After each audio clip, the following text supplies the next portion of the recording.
Bonjour, je vais vous parler des coopératives de l'Ouest et vous présenter ce paysage agricole et agroalimentaire de notre territoire. Alors l'Ouest, tout d'abord, c'est 3 régions, Pays de la Loire, Bretagne et Basse-Normandie, c'est-à-dire une zone marquée historiquement par le poids des filières de l'élevage, donc les viandes, le lait, mais également, on le connaît moins, les filières fruits et légumes, cultures spécialisées, le cidre en particulier.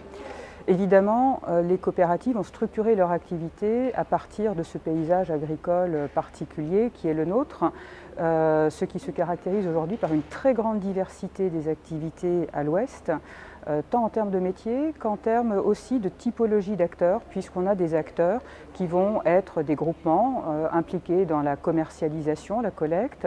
On va avoir des acteurs qui seront sur des activités en B2B sur des chaînes très longues agroalimentaires.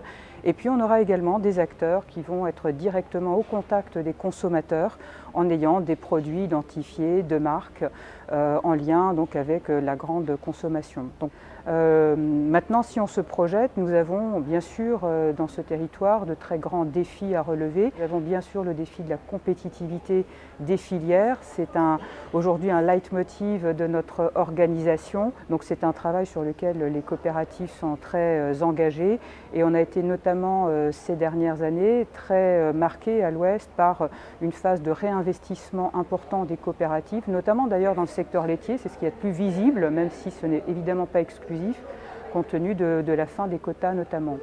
On a également comme enjeu le fait de renforcer le lien aux consommateurs et aux citoyens. On joue sur ce sujet-là à la fois la capacité d'innovation des entreprises, mais également l'acceptabilité sur le territoire de nos modes de production. Et puis, troisième enjeu très important, c'est l'attractivité du modèle coopératif, à la fois dans la relation économique qu'ont les coop vis-à-vis de leurs adhérents, mais l'attractivité également vis-à-vis des jeunes.